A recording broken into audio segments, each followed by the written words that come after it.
And so the miracle is that my parents were also able to survive, and we were an intact family after the war in Lithuania during a time where very, very few intact families were left. So I told you a little bit about that, but I want to tell you that it wasn't just only the German Nazis who were the perpetrators. The cruelty had begun in Lithuania even before the Germans arrived, before the Anschluss. The 150 villages became Judenfrei, free of Jews, even before the Germans arrived. About 1,500 Jews were clubbed to death or had water pumped into their bodies until they blew up. 4,000 were murdered in Kaunas, where the Kovno ghetto was, alone. And the Jews were herded into synagogues where they were torched, thrown into rivers, and shot at if they could still swim. And only then did the Germans begin their methodical frenzy of killing. And the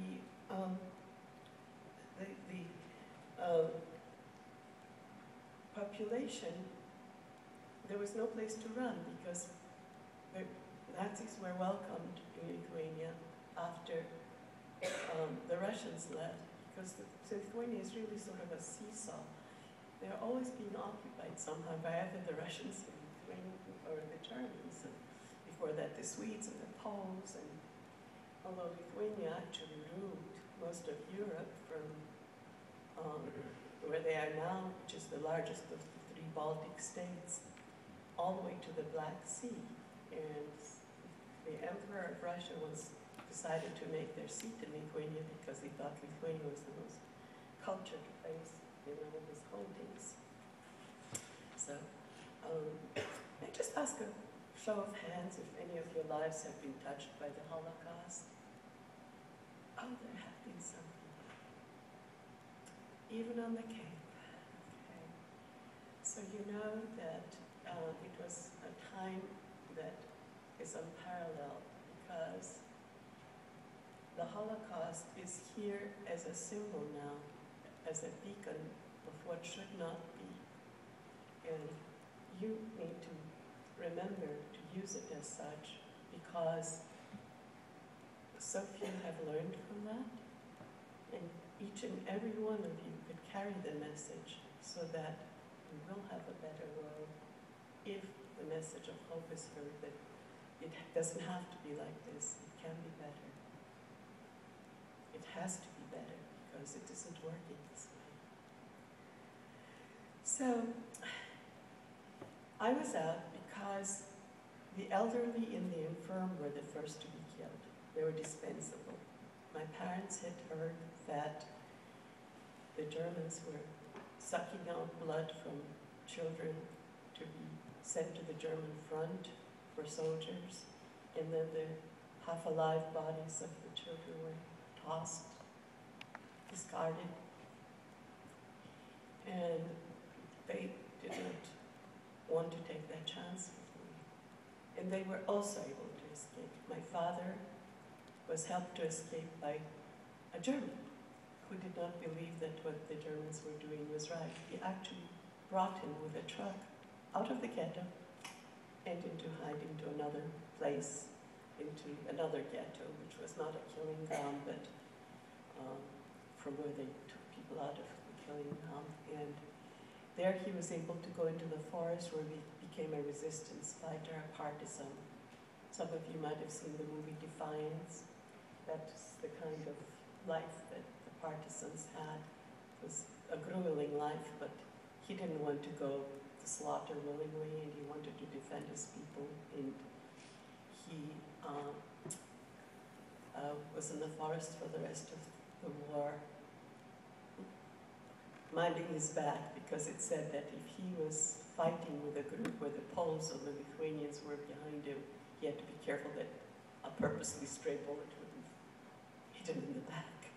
So there were always dangers with everything. My mother, who had studied in Paris and spoke fluent French and was a concert pianist, but also a gardener.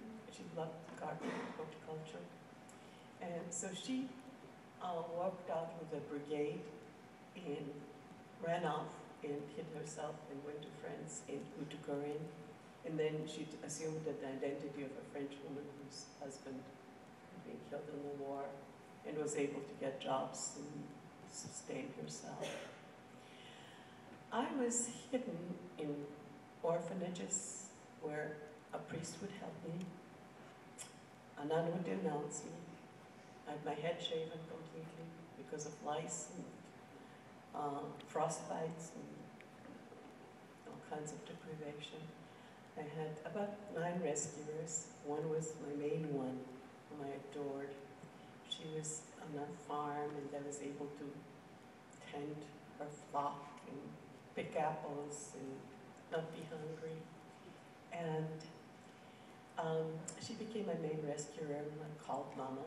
And then the woman who had, when I escaped from the ghetto through that hole, the woman on the other side was my father's secretary, and she hid me for just a little bit because I was crying so much she was afraid for her own life, so she put me someplace else.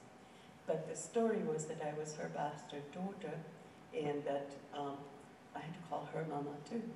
And then when other mothers showed up, I was a little confused with my mothers, but after the war there was no question where I belonged.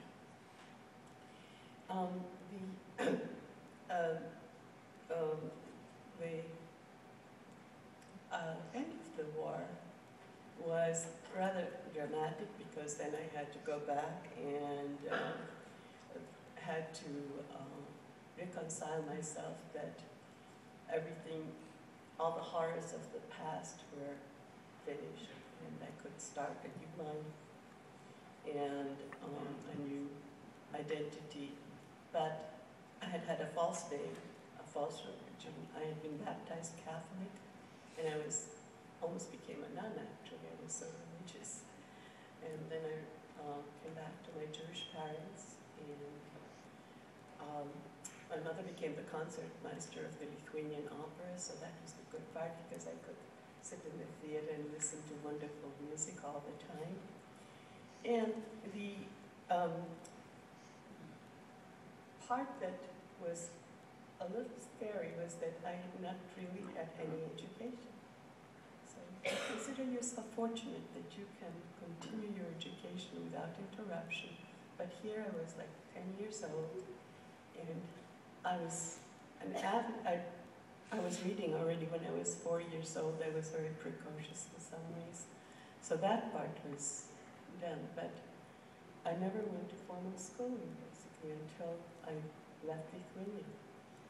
So 10 years old, we escaped Lithuania because my father was in a high position after the war again, and Jews were not welcome in high positions, but he had the knowledge and he had the heroism for his fighting, so they gave him the position. But they had a meeting at the Politburo in Moscow to see what to do with it, basically, and we didn't wait for the results because my rescuer, the one that I called Mama, that was so dear to me, had already been sent to Siberia because she was a capitalist. Now, a capitalist is enough for a neighbor to denounce you, to say you're a capitalist in those days. And she had, what, 2 cows and 4 pigs, and then a little apple orchard. That was considered capitalist, enough to ban her to Siberia, which was a very difficult life. I don't know if you've read what happened in post-war Europe, but it was a